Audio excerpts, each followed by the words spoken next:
In the words of Jim Carrey's The Grinch, help me, I'm feeling.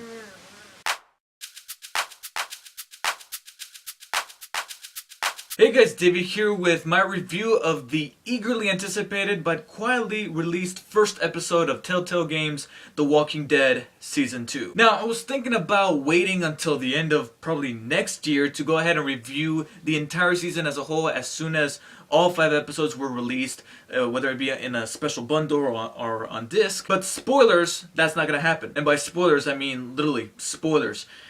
I didn't mention this in my review for season 1, but it was almost impossible to avoid spoilers for that season as I waited and waited until all 5 episodes were out so that then I can play them one after the other. I do not want to go through that again, so because of that, I'm going to go ahead and review every episode of season 2 after it gets released. Now don't worry, there are not going to be any spoilers in this video. I'm going to go ahead and have a separate video for that because it'll just take up too much time, so feel free to watch without any worry. So the first episode of season 2 of The Walking Dead game sees Clementine, a little girl orphaned by the undead outbreak, and it is up to her to fend for herself in order to survive. Even though that's as far as premise goes, the story for this first episode just takes so many twists and turns that it makes this episode, in my opinion, probably the one with the heaviest emotional punch of the series. And I think one of the biggest factors, if not probably the biggest factor, is that you get to play as Clementine. Now, I'll admit, I was one of the people that were skeptical when they announced that Clementine was going to be the main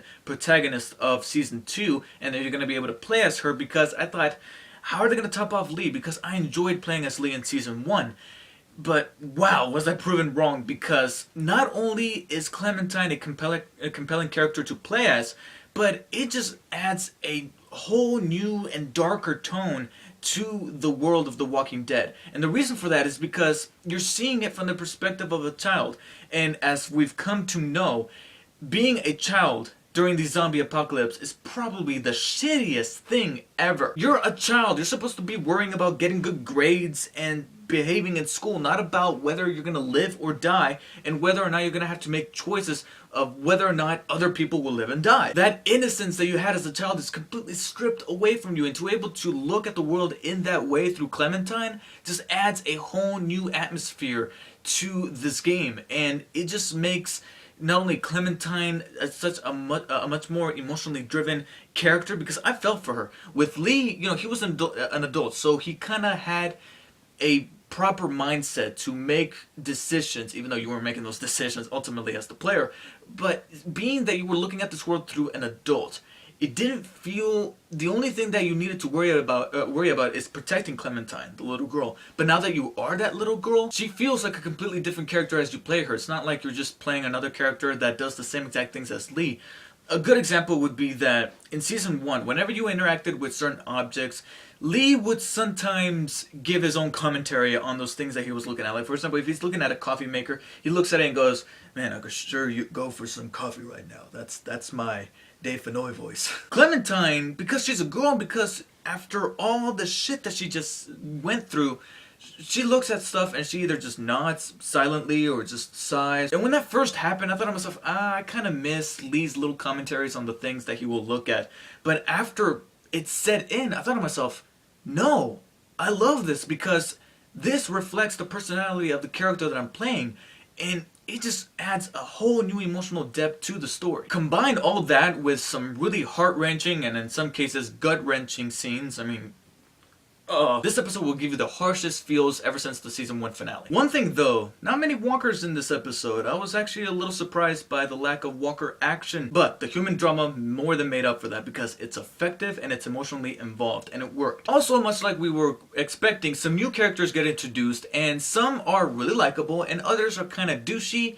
But unlike some of the characters that were douchey in Season 1, or even 400 Days for that matter, they have a little thing in them that gives them a reason to be douchey and makes them somewhat relatable in that way. And the voice work in this episode is really good too, especially the actress who played Clementine. I really liked her voice work, and I really liked how she went ahead and she lowered her voice like 1 octave to make her sound older. And it sounded really good too. It didn't sound too exaggerated, but it sounded realistic. Presentation and gameplay wise, it's about the same, only with a few minor tweaks. It still has that artistic style adapted from the comic book, but for some reason it looked a lot more defined to me. Like, it looked a lot sharper, a lot more cleaned up, and the colors were popping out a lot more.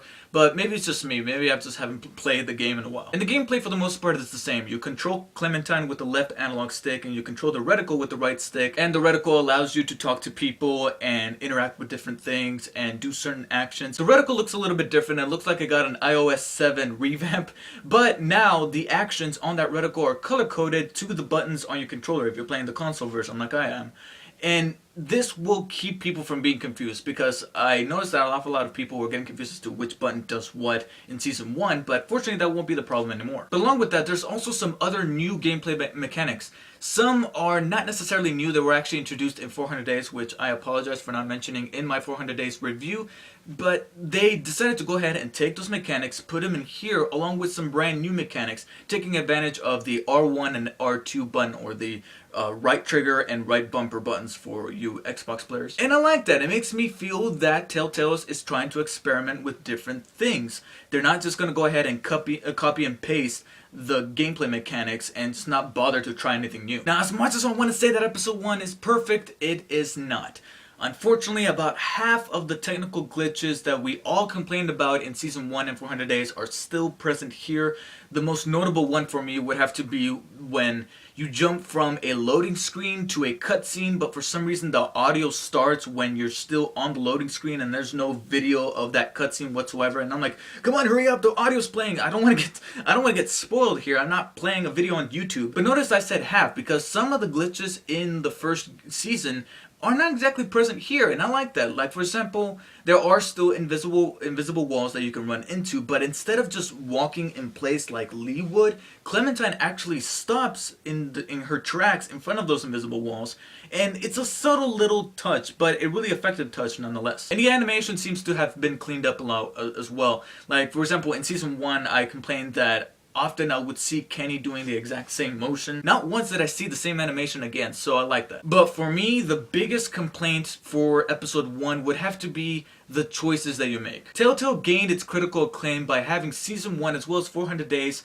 have decisions that you have to make that will then tailor how the game is going to be presented to you based on those decisions that you made. I got kind of scared when that disclaimer that says this game is tailored to how you play did not appear at the beginning of episode 1. Maybe I missed it, but I don't remember seeing it at all. And so far, that doesn't seem to be any sort of sudden happenstance, because 1, the big decisions that I made in Season 1 as well as 400 Days so far have not had any effect on the story of episode 1 whatsoever. They might in future episodes, in fact more than likely they'll affect future episodes, but so far episode 1 completely untouched. As for the decisions that you make in this episode, I gotta be honest, most of them didn't really make me feel like they affected the story that much, whether I went with one choice or the other. The only exceptions would have to be the last 2, especially the very last one. That will definitely have an effect on the next episode, but the one before that might not, we'll have to wait and see. But if The Last of Us proved anything, it's 2 things. 1, video games are art, and 2, you don't necessarily have to make choices to get a very deep